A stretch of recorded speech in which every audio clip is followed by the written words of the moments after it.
Hi, my name is Douglas Griffin. This is my Wednesday night Bible study. We are in the book of John, John chapter 22. Yes, I know I'm live now. Okay, um, I'm talking to my computer. And um, at this point in the story, Jesus had been crucified and resurrected. He has appeared to his disciples and said, "Go to Galilee." They did not go. He comes back 8 days later, go to Galilee. They did not go. Finally, they went. And in John, oh, we're in John chapter 21. Chapter 21. Finally, they do go. And it says in John, yeah, 20, I said 22. I think there's only 21 chapters. Hey, Susie. Finally, in John chapter 21, verse 1, it says, "And after these things, Jesus showed himself again to the disciples at the Sea of Tiberias." We know that from John chapter 6, verse 1, where it says, "After these things, Jesus went over the Sea of Galilee," which is the Sea of Tiberias. So they call it Sea of Tiberias, they call it Sea of Galilee. So the disciples have finally gone to Galilee. Jesus had to prompt them several times, and we were talking about why he wanted them to go to Galilee, because he had begun a story there about his crucifixion. That's when he first starts telling about his crucifixion. Um, and he wants to finish the story now that it's happened. In Mark chapter 14, it says, Jesus says to them, all of you, this is 24 hours before he's crucified. Jesus said to them, "All of you will be made to stumble because of me this night, for it is written, I will strike the shepherd, and the sheep will be scattered. But after I've been raised, I will go before you to Galilee." So he tells them that right before the crucifixion. Don't worry, you're all going to be scattered, you're all going to freak out. But once I've been raised, I'm going to go before you to Galilee. In Mark chapter 16, verse 7, after he'd been crucified. So the day before he was crucified, he told them, go to Galilee. After he'd been crucified and resurrected, the angels appeared to the women and said, "But go tell his disciples and to Peter." Make sure you tell Peter, it's very important. We will discuss why he singled out Peter, that he is going before you into Galilee, and there you will see him as he said to you. So he told you to go there, they don't go. So in John chapter 21, they are finally there. He says, "And in this way he showed himself." This is how he showed himself, in this way. So he appeared to them twice in Jerusalem. Finally, they went to Galilee. And here's how he showed himself. Simon Peter, Thomas called the twin, Nathanael of Cana in Galilee, and the sons of Zebedee, and two others of his disciples were together. So those four, Peter, Thomas, those five, Peter, Thomas, Nathanael, and James and John, the Zebedee brothers, along with two other disciples who were just part of the 70, not part of the 12 apostles. They were all together. They should have been at the mountain, but they were not. In Matthew chapter 28, because they finally make it to the mountain where Jesus told them to meet them, but John wants to tell, here's what happened before they went to the mountain. So we all got to Galilee, all right? So we're all there in Galilee. Here's what happened. In Matthew chapter 28, verse 10, it says, "Then Jesus said to them, 'Do not be afraid. Go and tell my brethren to go to Galilee, and they will see me.'" And then in Matthew chapter 28, verse 16, it says, "And then the 11, they went away to Galilee, to the mountain which Jesus had appointed for them." So Matthew leaves out this part that John wants to say, okay, before we went to the mountain, yeah, we went to Galilee, but before we went to the mountain, let me tell you what happened. You will not believe it. In Matthew chapter 17, and again, this is why Jesus wanted them at the mountain. I talked about this last week. Here's what why he wanted them at the mountain. Here's the mountain in Galilee he wanted them to be at. In Matthew chapter 17, verse 1, it says, "Now after 6 days, Jesus took Peter, James, and John, his brother," so not Nathanael, not Thomas, "and led them up on a high mountain by themselves." This is the mountain in Galilee. "And he was transfigured before them. His face shone like the sun. His clothes became white as the light." So they're seeing his resurrected body. He gave them a preview of his resurrected body. After this experience, in verse 9, it says, "Now, as they came down from the mountain, Jesus commanded them, saying, 'Tell the vision to no one until the Son of Man is risen from the dead.'" So you got Peter, James, and John there. Jesus, once I'm risen from the dead, tell them what happened on the mountain. For some reason, Peter does not tell them what happened on the mountain. Neither does James or John. But Jesus, the angel singled out Peter. Make sure you go tell everybody, and Peter, because Peter's the one with the big mouth. That's Peter's thing. We're going to see that. Peter just talks. Peter should have been the one to tell, but James and John didn't tell him either. But anyway, Peter is there. They saw the resurrected Christ. He says, once I'm resurrected, tell them about this so they'll know to come back to the mountain, that I want to meet them back there. In Matthew chapter 17, verse 22, it says, now while they were staying in Galilee, so they came out the mountain, they're staying in Galilee. This is all part of that same chapter where they were on the mountain. Now they're down off the mountain. While they're staying in Galilee, Jesus said to them, the Son of Man is about to be betrayed. So he says this for everybody. Into the hands of men. They will kill him, and the third day he'll be raised up. And they were exceedingly sorrowful. Here's part one. I'm telling you this while we're in Galilee. We just got off that mountain. I'm sure that Peter will tell you all about the mountain once I'm raised from the dead, because that's part two. So I'm already telling you part one. Then you're all going to come back here to Galilee. This is where you all were born. Everybody except Judas. Judas is from a different part. But you'll come back here, and I will give you part two.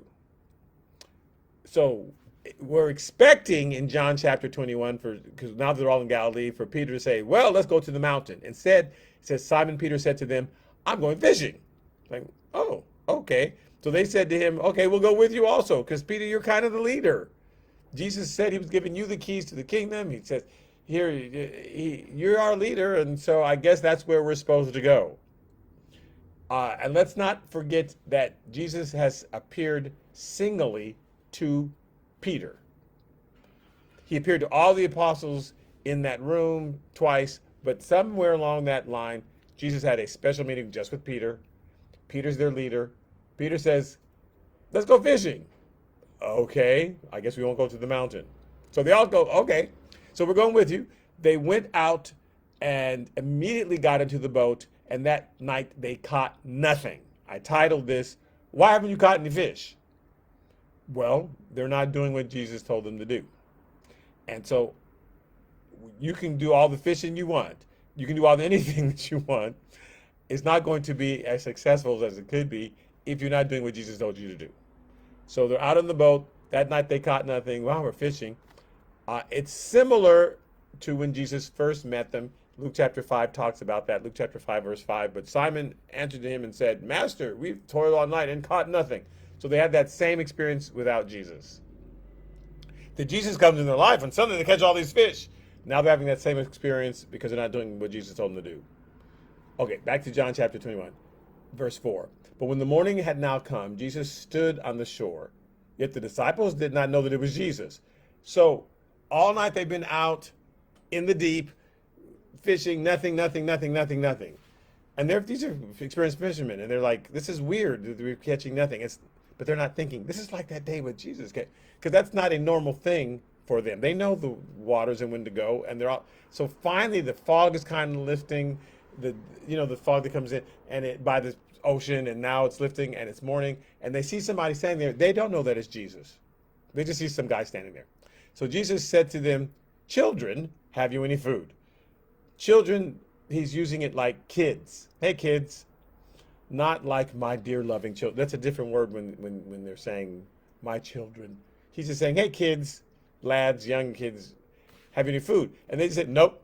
Because they don't know who this guy is. No, sorry. And they're going back to what they're doing because they don't know it's Jesus. So he says to them, well, cast your net on the right side of the boat and you'll find some. So obviously they'd had their net on the left side.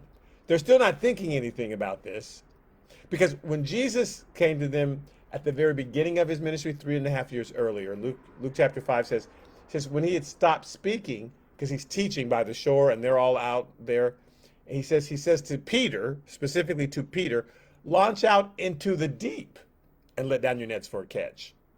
And Simon answers him and says, Master, we've toiled all night and caught nothing. Like, we've been in the deep. But nevertheless, at your word, I will let down the net. But okay, since you say so. Because he says, go back out into the deep. This time he's not saying that. He just says, well, put your net on the right side of the boat. It was on the left, put it on the right. So they think, okay, I guess that worked as good as anything. So they're not arguing with him because they weren't doing that. They had the net on the left side. So, well, okay. Well, had he said go out to the deep, Peter would argue, hey, dude, we went out into the deep. Okay, we'll put it on the right side. So they put it on the right side. So John chapter 21, verse 6. So they cast, and now they're not able to draw it in because of the multitude of fish. This should have been a clue. In Luke chapter 5, verse 6, it says, and when they'd done this, they caught a great number of fish, and their net was breaking. So they signaled to their partners in the other boats to come and help them.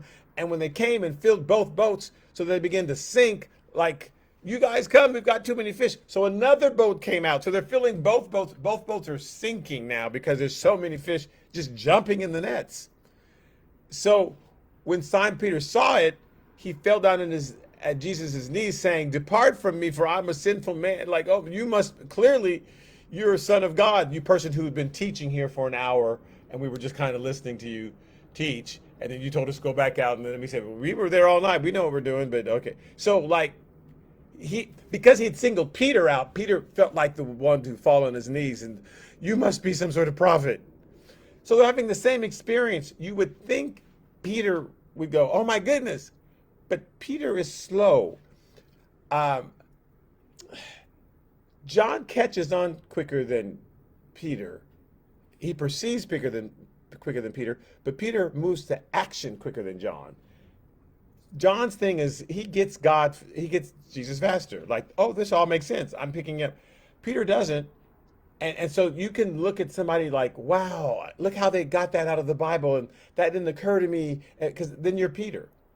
And that's fine, because Peter's the one that Jesus used. Because Peter moves into action. It doesn't matter how fast you get it. It's how fast you do something with it, right? So that's their two qualities. We know that Peter didn't get it because it says in verse 7 of John chapter 21, therefore that disciple whom Jesus loved said to Peter, hey, it's the Lord. Because Peter's just sitting there like, wow, this is all interesting. John had to tell him. Now, John had been there when all this happened. Even though Jesus specifically spoke to Peter at the very beginning of the ministry, the three of them, the two Zebedee brothers and Peter, had been together fishing. They'd all been there. It's just that Jesus addressed Peter for a reason, and it's paying off now. And I want to say that Jesus writes a story in all of our lives, and it all ties together. Something that God may have spoken to your heart when you were 12, or when you were 16, or when you were 36, and now you're 52 or so.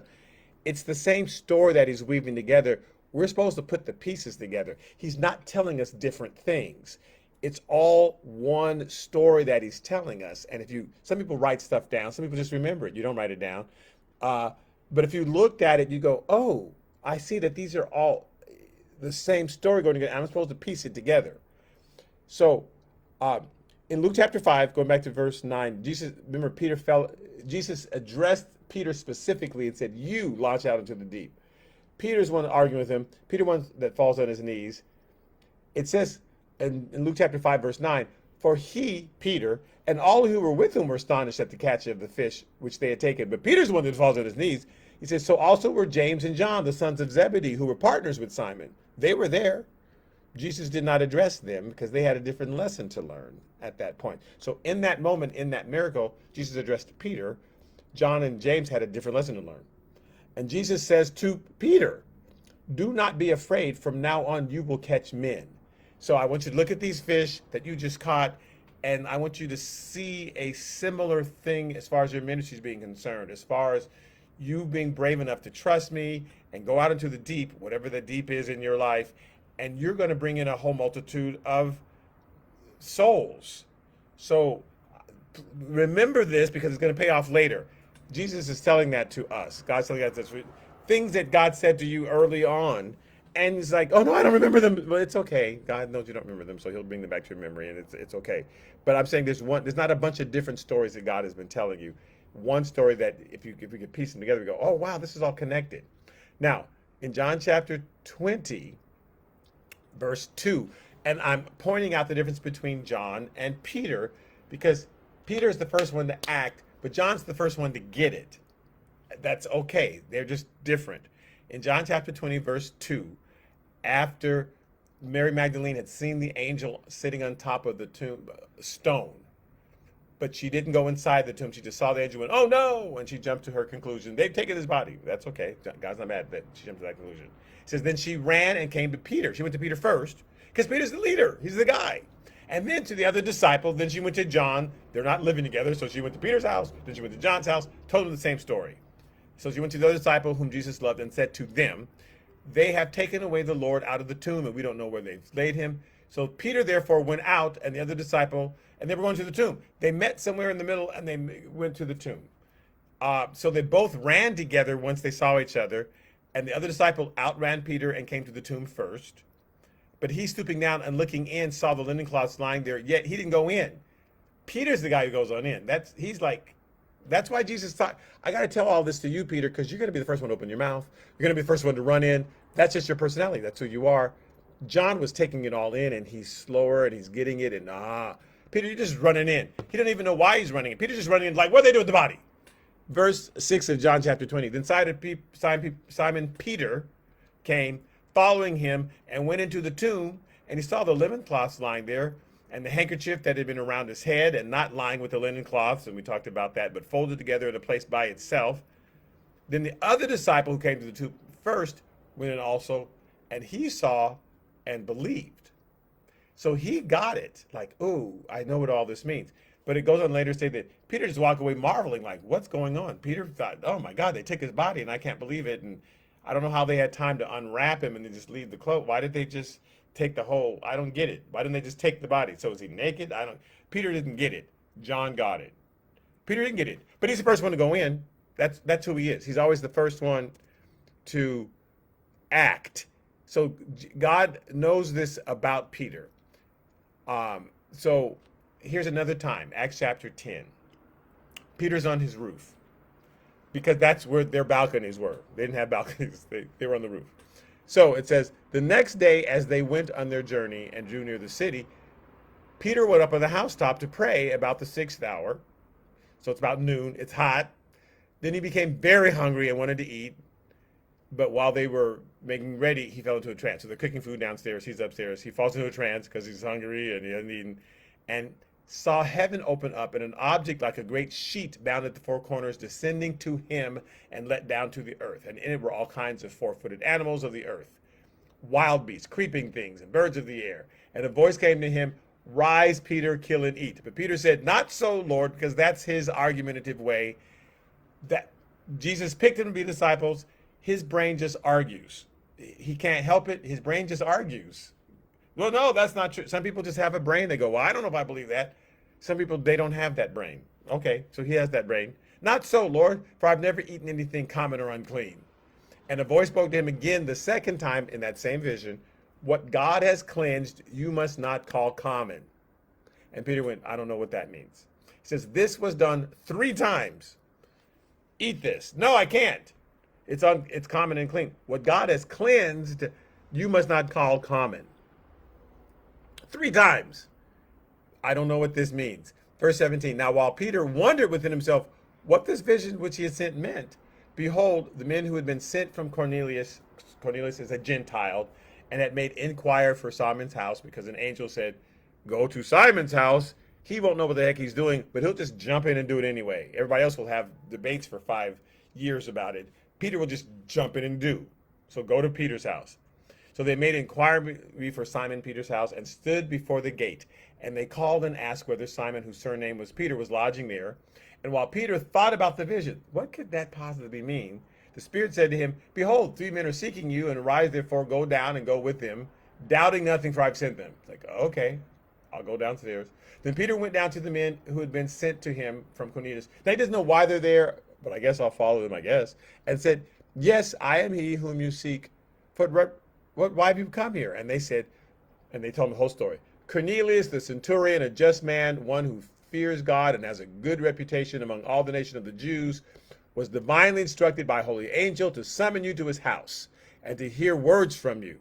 Then he invited them in. Oh, come in. Now, they're Gentiles, and in their reading of the law, which they were reading incorrectly, all the Jews at that time interpreted, do not let anyone unclean come in your house. Come on in. Because Peter just like, oh, sure. He doesn't think, he just does, which is why Jesus picked him. Then he invited them in and lodged them. And on the next day, Peter went away with them, and some brethren from Joppa accompanied him. And the following day, they entered Caesarea. This is Caesarea, Caesar's place, little Caesar's place, right? Now, Cornelius, yes, was waiting for them and had called together his relatives and close friends. And as Peter was coming in, Cornelius, and fell down at his feet and worshiped. And Peter lifted him up, saying, stand up, I'm just a man. And as he talked with him, he went in and found many who'd come together. There's all these Gentiles, all these, like they were wrapped in a big sheet. All these Gentiles are there. And then he said to them, you know how unlawful it is for a Jewish man to keep company with or go to one of another nation. But finally, God has shown me that I should not call any man common or unclean. Oh, duh, I finally get this because he's slow. 3 times. What I've cleansed, they're not common and unclean. And Jesus had told them, go to the Gentiles. Start first in Jerusalem, and then to Judea, and then to the uttermost parts of the world. I'm sending you out. And they hadn't moved. Nope, we're not supposed to go out. Because they had their interpretation of the scriptures. The scriptures mean that you stay in Jerusalem. No, that's not. He always said, I'm going to preach to the Gentiles and to the nations, and I'm using you as a sign to the nations. Always. But they were reading the scriptures incorrectly. But they had consensus. This is what it means. So even though Jesus had said, start in Judea, then go to Samaria, and then go to those parts of the world, they're like, nope, we're not going to do it. And so they're just sitting there. So Peter goes to Caesarea because he's just that way. He doesn't think. I think I'll go do that. So in John chapter 21, all these fish are there. All these fish, just like his, and he realized, oh, that's Jesus, and these are the fish, and Peter's trying to get it. What does this mean? That he had us catch a whole bunch of fish again? I know that he said, I'll make you fishers of men, and then there's all these fish. Now we're already going, the fish are the men, dude. The fish are the men. If you do what I tell you to do, then all these men will come into your net, and you'll be able to catch them for the kingdom of God. But nope, he's not putting it together. All he's thinking is, oh my goodness, Jesus is here. Does not put it together. Now when Simon Peter heard that it was the Lord, what is the Lord?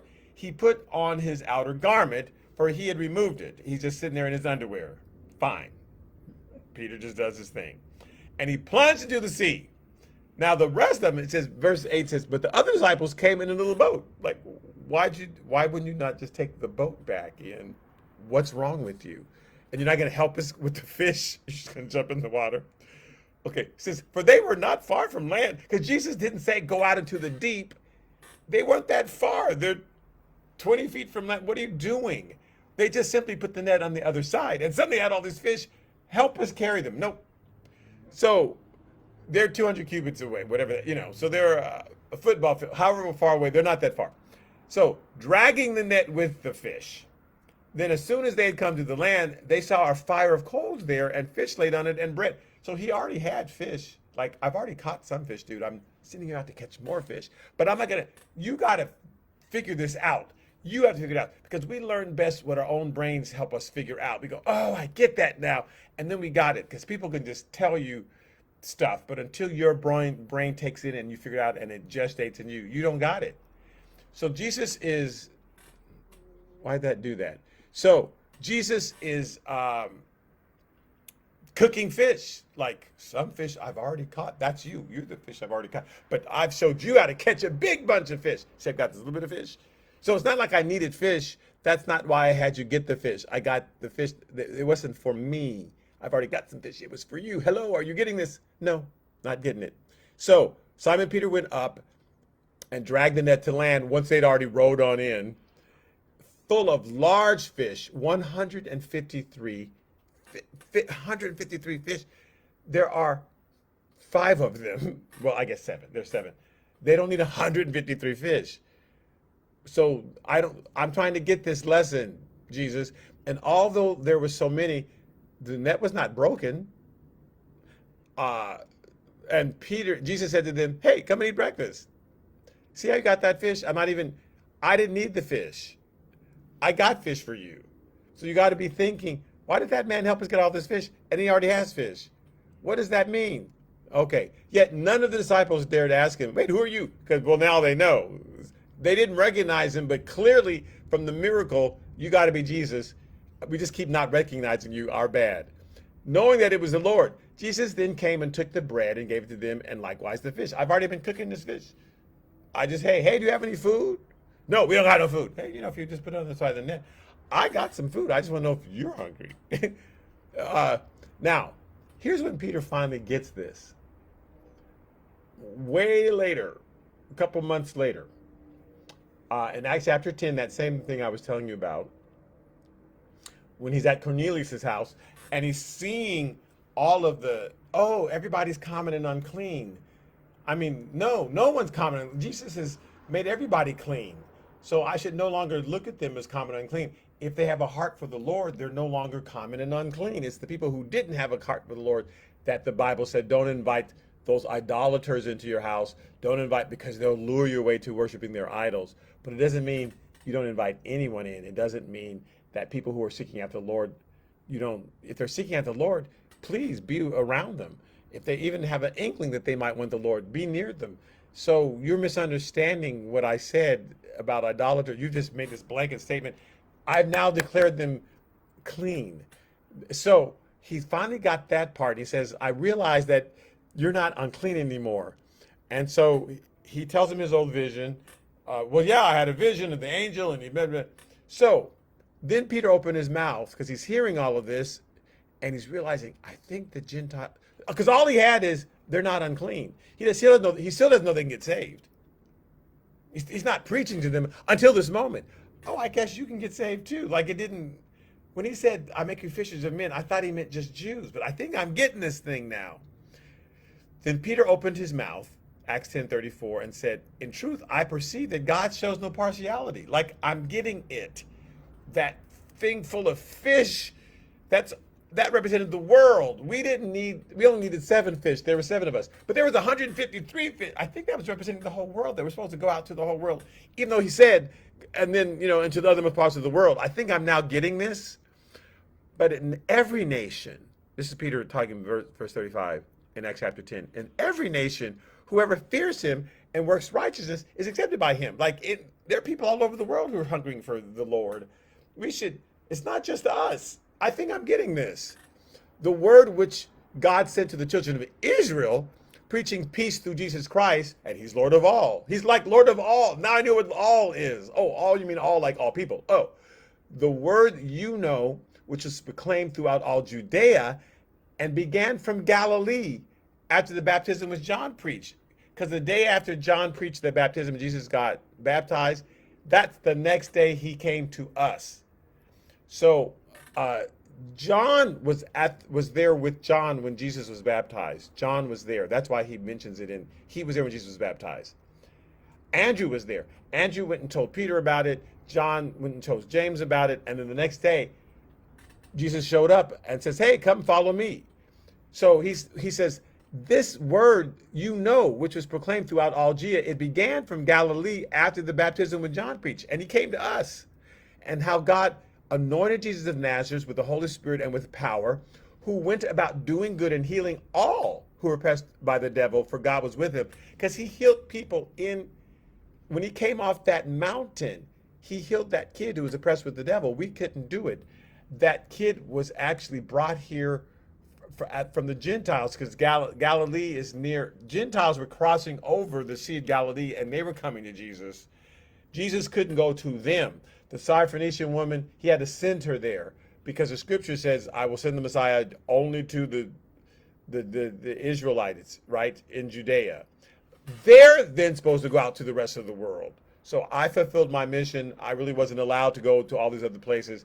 I'm supposed to fulfill my mission to the Jews, and then all those who believe will get saved, and then they will spread it to the rest of the world. So he healed all who were oppressed of the devil. I'm remembering now, he even healed that Syrophoenician woman's child. He even healed that boy who was possessed of the devil when we came down off the mountain, and none of us could heal him because we didn't think he deserved to be healed. Why can't this boy be healed? Because you have no faith. You don't think he deserves to be healed. So we're all witnesses of all the things back in Acts, verse 39, which he did both in the land of the Jews and in Jerusalem, whom they killed by hanging on a tree. Him God raised up on the 3rd day and showed him openly, not to all the people, but to witnesses chosen before by God, even to us who ate and drank with him after he rose from the dead. Like he had a fish fry by the beach, and we ate with him and we drank with him.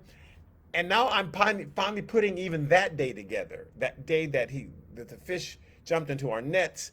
The first time he said, "I'll make you fishers of men," and when the fish jumped into our nets the second time, and then he told us to come up and he cooked fish for us, but we didn't know what to do with all these other fish. Like, what are we supposed to do with all these other fish? Well, we know, we'll talk about this next week when Jesus says, "Hey, feed my sheep." What? I don't, what about, now I'm getting who the other fish were. It was the rest of the people. I'm getting it. And he commanded us, in verse 42, to preach to the people and to testify that it is he who was ordained by God to be judge of the living and the dead, like all of them, not just the Jews. To him all the prophets witness that through his name whoever believes in him will receive remission of sins. It's like, I get it. I get it. Whoever believes. I thought it was just for the Jews, even though he kept saying. And the stuff that Jesus has said to us as kids, that the God has spoken to our hearts, whether you knew God or not, whether you got saved at the age of 50, God was still speaking to you as a child. God was still protecting you and doing things for you. Even if you didn't get saved till you were 75, you can look back at times that God was in your life and saying things to you, and you're putting it together like, oh, I'm getting this now. Stuff that Jesus said to me at the beginning of the ministry, at the end of the ministry. I'm not putting it all together. He wants everybody to be saved, whoever believes in him. So I'm going to start preaching to everybody. I get it now. That's what the thing of the fish was. He did not get it until much after the day of Pentecost. After all this, a whole bunch of stuff had to happen. Paul had to come down, and Simon was stoned, and they were spread. All sorts of stuff had to happen before Peter totally got it. He was slow, but once he got it, he moved. And we'll see that it says, while he was speaking, the Holy Spirit fell on all of them, and they got saved, and they started speaking in tongues, and all this stuff's happening. It finally clicked for Peter. But just know at this moment on the beach, it's not clicking for Peter.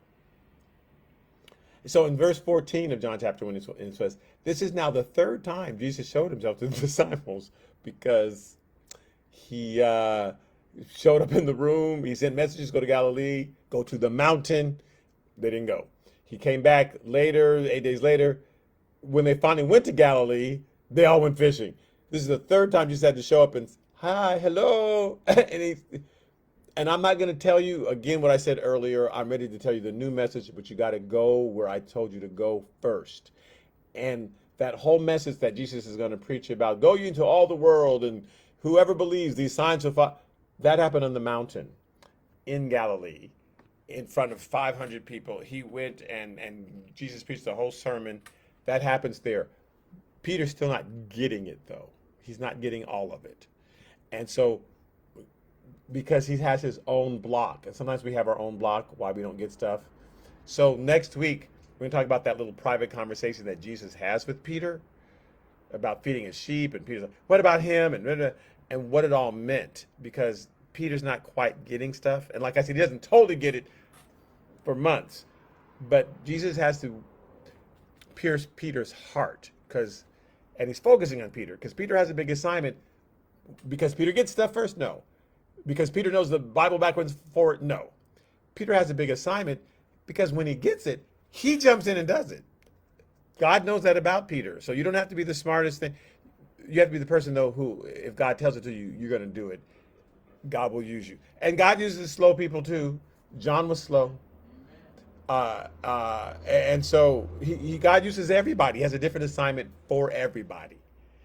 And so even though Peter wasn't getting it, God still had an assignment for him. So I'm going to finish there. And thank you so much for tuning in. Well, it's too late now. Sorry that whole time that I was saying all that stuff and you were not able to pick it up. I just saw my brother's message for me to fix the camera. So you heard a whole sermon where it was like half off the page. Sorry about that. Anyway, next week I will go into the rest of it, and on Sunday we're back in the book of Exodus, and I will also be giving a sermon from the book of Samuel at my church. So thank you again so much for listening in. You had to do a lot of listening this time because you couldn't see my face, and I will talk to you again next week. Thanks. Bye-bye.